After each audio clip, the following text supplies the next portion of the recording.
Hello, my name is Donna Dietz and I teach at American University. One of the courses we teach for our liberal arts undergraduates is called Great Ideas in Mathematics, and this talk is based on my experiences last fall and this fall again teaching twisty puzzles in that class.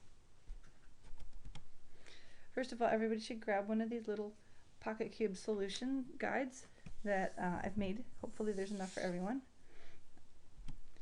The primary objective of this talk isn't to encourage you to pick up these toys again for the very first time, just for your own enjoyment, and also to give you some tips for if you choose to use them in the classroom. Just for the sake of time, I'm going to focus on the pocket cube, but these ideas generalize to the other twisty puzzles as well. So I thought I was all over this. You know, I was a child of the 80s and I was into the cube, just like everybody else around me.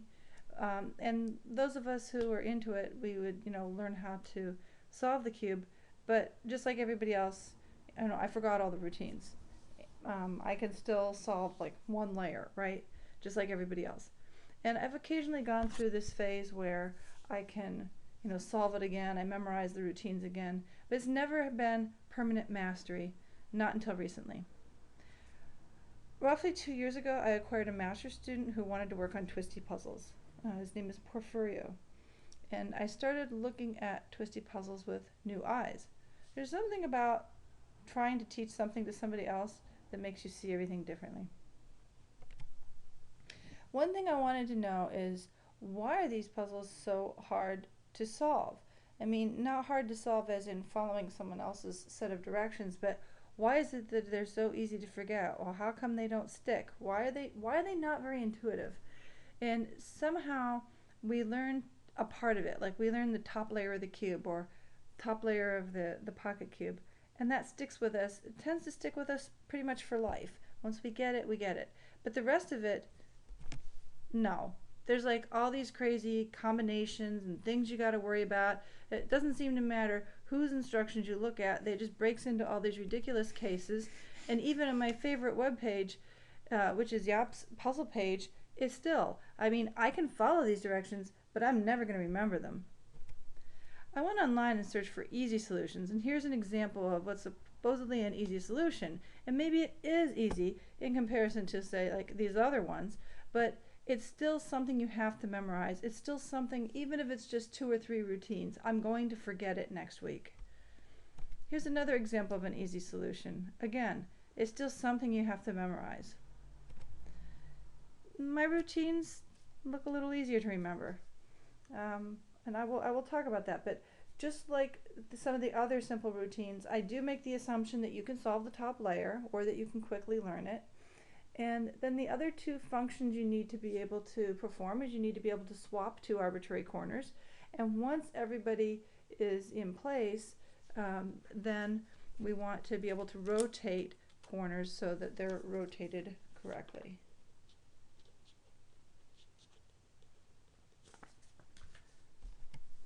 Okay, so what are the obstacles that my students have run into with this cube puzzle? First of all, you need to be able to maintain orientation of the object in 3D, and this is for any of the puzzles.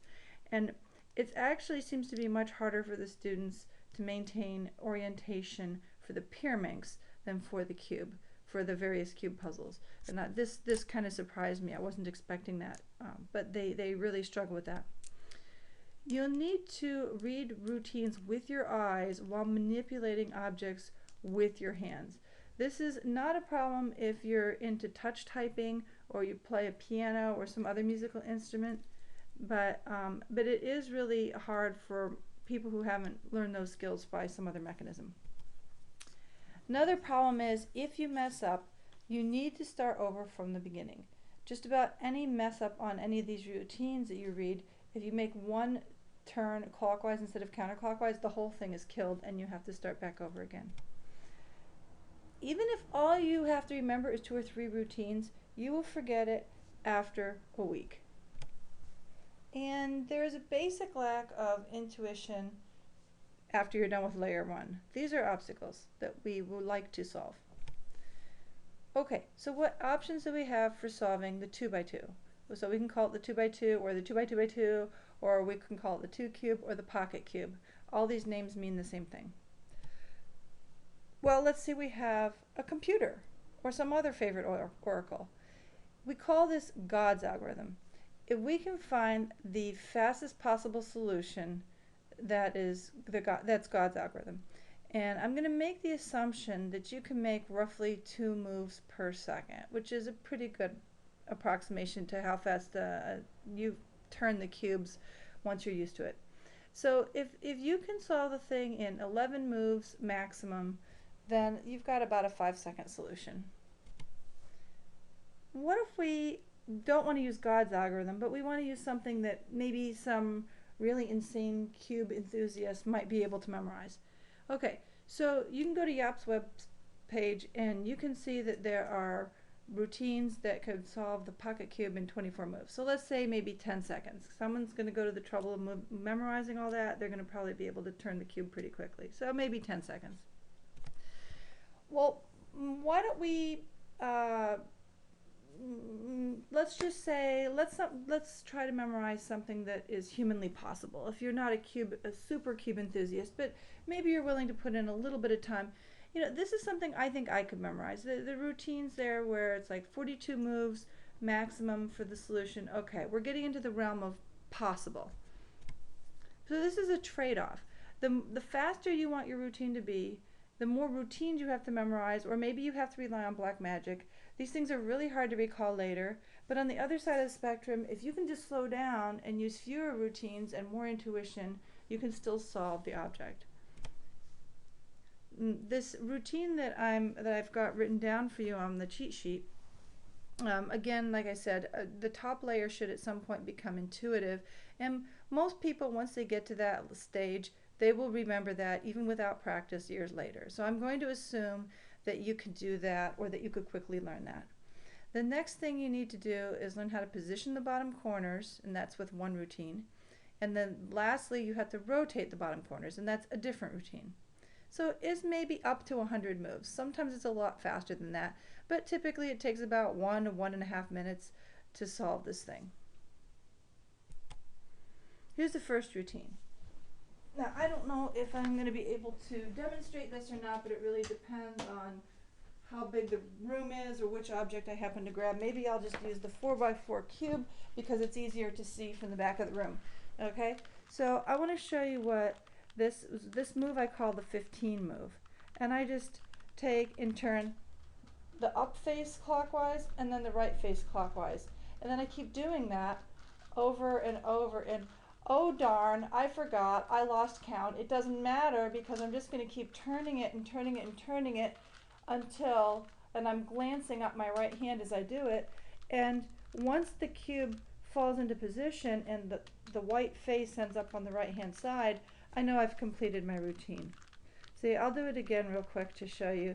It's just really straightforward. You turn the top face and then the right face, and then you just keep repeating, and if you are to count it, you're going to have 15 moves. And if you lose count, it's totally safe to lose count because eventually the white comes back to the right side and you've accomplished your goal. So I call that the 15 move. The second routine, if I were to write it in standard notation, I would write right, back, left, front.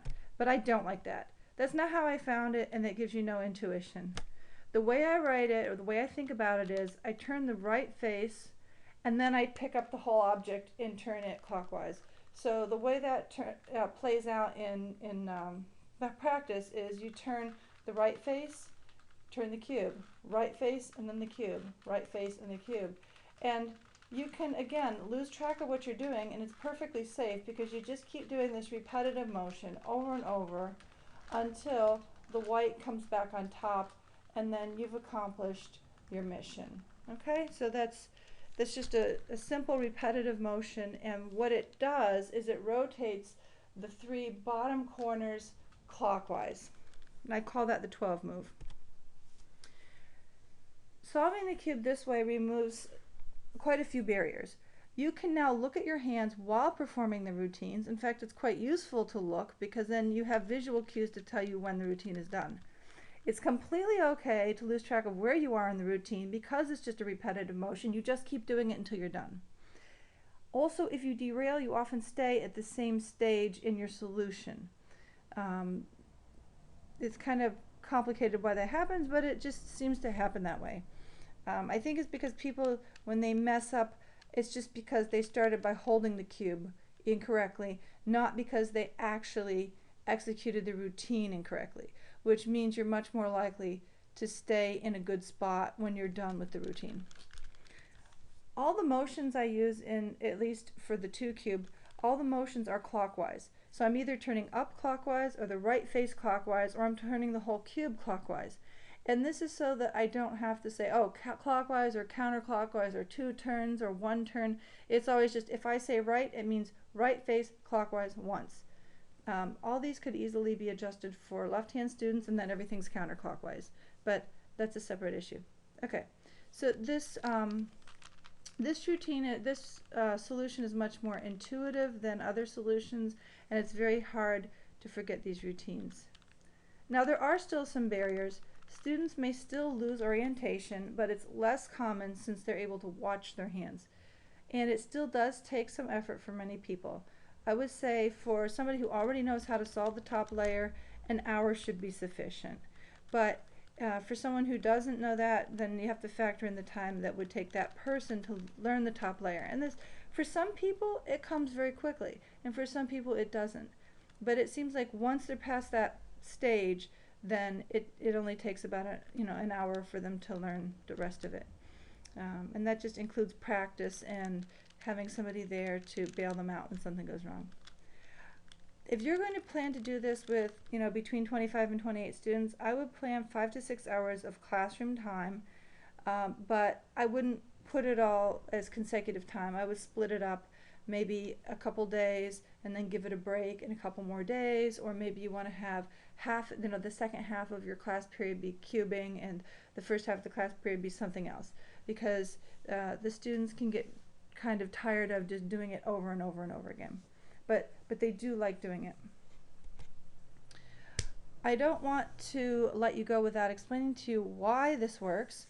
And the first thing I want to point out is that if you're trying to position the bottom layer, if you pick this thing up, you can twist the bottom sometimes so that all 4 corners are incorrectly placed.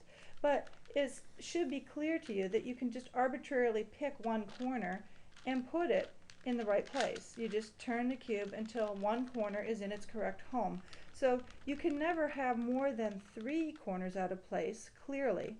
But it's not even as bad as that, because if 3 corners are out of place, they're either clockwise or counterclockwise from where they should be. So with one more twist of the cube, then you can always reduce it down to just 2 corners being out of place. So even though it seems like you should be able to have 3 corners out of place, you only have to deal with 2 corners being out of place. And so then this swapping routine should solve it. The actual worst case scenario is when the 2 corners that need to be swapped are actually not neighbors, in which case you do have to use the routine twice in order to knock it out of that state and then solve it. Okay, so it's a math talk, so you get theorem. The sum of the twists on the 8 corners, and this is for any cube puzzle, not just the 2-cube, the sum of the twists has to equal 0 mod 3. And that gives us these certain results. Like, for example, if we have 3 twisted corners, they all have to be in the same direction. Also, there cannot just be 1 twisted corner. And another result, if there's an even number of twisted corners, half of them have to be clockwise and half of them have to be counterclockwise. So very cute little theorem, simple results. And the routine I gave you is a generator. It generates all possible twisty combinations you can get out of the bottom. I just want to show you by looking at a graph how these all fit together. So below the bold line, that's the effect of the routine, which is we rotate 3 of 4 corners clockwise once. And so if you take any possible original configuration, you just follow these arrows until you solve it. So for example, if we start at the upper right corner, we say, okay, well, we want to preserve a single -1, and then I color the other 3 yellow to indicate I'm about to add 1 to them. So 0 plus 1 is 1, 1 plus 1 is -1, right? You all know that 1 plus 1 is -1. Of course, everybody knows that, of course. Well, we're in mod 3, so 1 plus 1 is -1. Great. Okay, my students love that one too.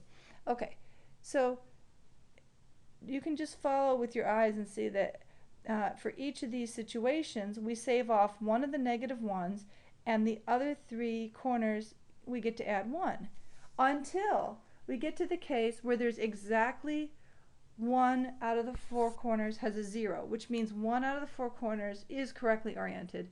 That tells us that the remaining 3 corners have to be twisted in the same direction. So we perform the routine 1 or 2 more times, and then we end up solved. Okay, student reactions. Last fall, students insisted that we learn the 3 cube after learning the 2 cube. This was fun for many students, but it took longer than I had hoped. Everybody learned the 2 cube, but 8 out of the 26 never really fully mastered the 3 cube, and that was disappointing to me. This fall, in order to avoid the situation, what I decided to do was to teach them the 2 cube, but after teaching them the pyraminx. That way they would still go home with 2 solved puzzles at the end of the semester.